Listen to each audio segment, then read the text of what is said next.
இன்னல் ஹம்தலில்லாஹ் வஸ்ஸலாத்து வஸ்ஸலாமு அலா ரசூலில்லாஹ் முஹம்மதின் ஸல்லல்லாஹு அலைஹி வஸல்லம் வாலிஹி வஸஹ்பிஹி அஜ்மஈன். அன்பான இஸ்லாமிய சொந்தங்களே, தொப்புளுக்குடி உறவுகளே, உங்கள் அனைவருக்கும் அஸ்ஸலாமு அலைக்கும் வரஹ்மத்துல்லாஹி வரகாத்து.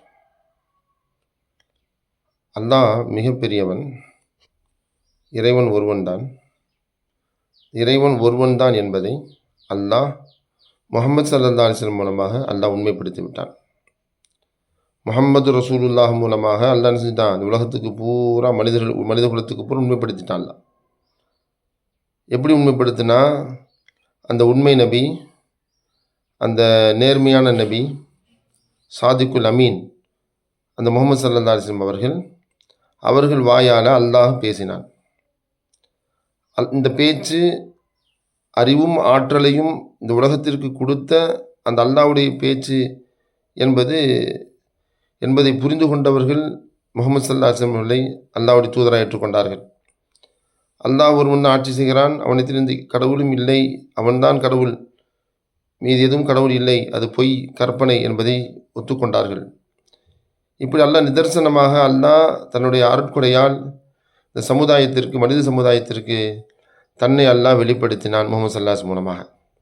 அதான் அல்லாஹ்வுடைய பேச்சு, அல்லாஹ்வுடைய கலாம் ஷரீஃப், அல்லாஹ்வே பாதுகாத்து கொண்டிருக்கிறான். அடுத்து பார்த்தீங்கன்னா, அல்லாஹ் முஹம்மது ஸல்லல்லாஹு அலைஹி வஸல்லம் அவர்களை மேராஜ் பயணத்துக்கு என்ன அழைச்சிட்டு போகிறான்ல.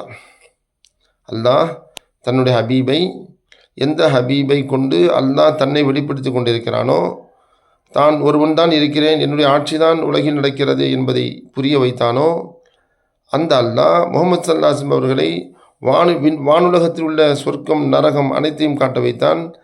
அவன் நேரடியாக சந்தித்த அல்லாஹ் நமக்கு கொடுத்தது தான் தொழுகை.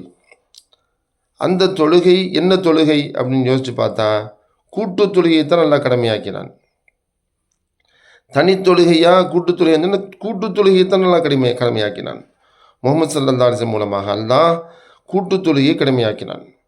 அல்லாஹ்வின் தூதர் ஸல்லல்லாஹு அலைஹி வஸல்லம் அவர்களுக்கு அல்லாஹ் உத்தரவிடுகிறான், இனி நீங்கள் ஜமாத்தாகத்தான் என்னை நீங்கள் அணுக வேண்டும், என்னை நீங்கள் தொழுக வேண்டும், எனக்கு நீங்கள் அடிமையாக இருக்க வேண்டும் அப்படின்னு சொல்லி அல்லாஹ் என்ன செய்யறான்?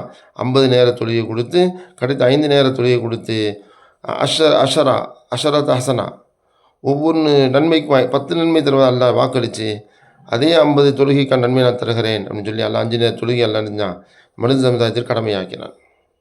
அப்போ அல்லாஹ் கூட்டு தொழுகையை தான் கடமையாக்கினான். விளங்குதா உங்களுக்கு? அப்போ அந்த கூட்டு தொழுகைக்கு தான் அல்லாஹ் என்ன செஞ்ச நேரத்தையும் என்ன செஞ்சான்? அல்லாஹ் ஜிப்ரீல் அலைஹிஸ்ஸலாம் மூலமாக காட்டினான். இது அவ்வளவு வக்து, இது ஆகிற வக்து, லொஹருடைய ஆரம்ப நேரம் இது, இது லொஹருடைய முடிவு நேரம், அசருடைய ஆரம்ப நேரம் இது, அசருடைய முடிவு நேரம் இது, இது மகரிபி நேரம், இஷாவுடைய நேரம், இது ஃபஜருடைய நேரம் என்றெல்லாம் அல்லாஹ் முஹம்மது ஸல்லல்லாஹு அலைஹி வஸல்லம் அவர்களுக்கு தன்னுடைய தூதர், வான தூதர் ஜிப்ரீல் மூலமாக அல்லாஹ் கற்றுக் கொடுத்தான்.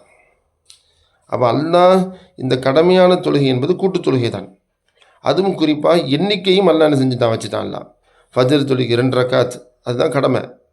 அதுவும் ஜமாத்தாகத்தான் தொழுகணும். ஜமாத்தா தொழுவது தான் அல்லாஹ் நம்ம மீது இட்ட கட்டளை.